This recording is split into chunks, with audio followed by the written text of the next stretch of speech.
ഹരിത കേരളം മിഷന്റെ നേതൃത്വത്തിൽ സ്കൂൾ വിദ്യാർത്ഥികൾക്കായി ജൈവ വൈവിധ്യ പഠനോത്സവവും ക്യൂസ് മത്സരവും സംഘടിപ്പിക്കുന്നു. ഇടുക്കി അടിമാലിയിൽ ഹരിത കേരളം മിഷൻ UNDP പദ്ധതിയിൽ ഉൾപ്പെടുത്തി സ്ഥാപിച്ച നീലക്കുറിഞ്ഞി ജൈവ വൈവിധ്യ വിജ്ഞാന കേന്ദ്രത്തിന്റെ കമ്മ്യൂണിറ്റി തല പരിപാടികളുടെ ഭാഗമായാണ് പഠനോത്സവം സംഘടിപ്പിക്കുന്നത്.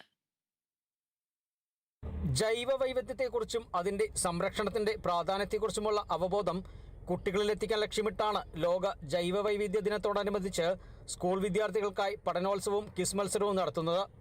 ഈ മാസം 25-ന് ബ്ലോക്ക് തലത്തിലും 29-ന് ജില്ലാതലത്തിലും സംഘടിപ്പിക്കുന്ന ക്വിസ് മത്സരത്തിലെ വിജയികളെ പങ്കെടുപ്പിച്ചാണ് മെയ് 16 മുതൽ 3 ദിവസം അടിമാലിയിലും മൂന്നാറിലുമായി പഠനോത്സവ ക്യാമ്പ് സംഘടിപ്പിക്കുന്നത്. 7, 8, 9 ക്ലാസുകളിലെ വിദ്യാർത്ഥികൾക്ക് മത്സരത്തിൽ പങ്കെടുക്കാം. ഹരിത കേരളം മിഷൻ ജില്ലാ ഓഫീസുകൾ വഴിയും റിസോഴ്സ് പേഴ്സൺമാർ വഴിയും മത്സരത്തിൽ പങ്കെടുക്കുന്നത് സംബന്ധിച്ച് വിശദവിവരങ്ങൾ അറിയാനാവും. ഓൺലൈൻ സംവിധാനത്തിലൂടെ രജിസ്ട്രേഷൻ നടത്താം. പരിസ്ഥിതി, ജൈവ വൈവിധ്യം എന്നീ വിഷയങ്ങളെ അധികരിച്ച് ഇൻട്രാക്റ്റീവ് രീതിയിലാണ് ക്വിസ് മത്സരം. പങ്കെടുക്കുന്ന എല്ലാ കുട്ടികൾക്കും സർട്ടിഫിക്കറ്റുകൾ നൽകും. കൂടാതെ വിജയികൾക്ക് പ്രത്യേക സർട്ടിഫിക്കറ്റ് നൽകും. അടിമാലിയിലെ നീലക്കുറിഞ്ഞി ജൈവ വൈവിധ്യ വിജ്ഞാന കേന്ദ്രത്തോട് ചേർന്ന് സ്ഥിതി ചെയ്യുന്ന പച്ചത്തുരുത്തുകളും അതിലെ ജൈവ വൈവിധ്യവും ക്യാമ്പിന്റെ പ്രധാന ഘടകമായിരിക്കും.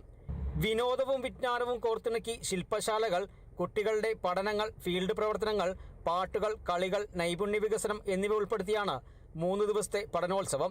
ക്വിസ് മത്സരത്തിലും പഠനോത്സവ ക്യാമ്പിലും പങ്കെടുക്കുന്നതിന് കുട്ടികൾക്കുള്ള താമസവും ഭക്ഷണവും സൗജന്യമായിരിക്കും. ഇത്തവണ 2ാമത് പഠനോത്സവ ക്യാമ്പാണ് സംഘടിപ്പിക്കുന്നത്. Kerala vision news, Idukki.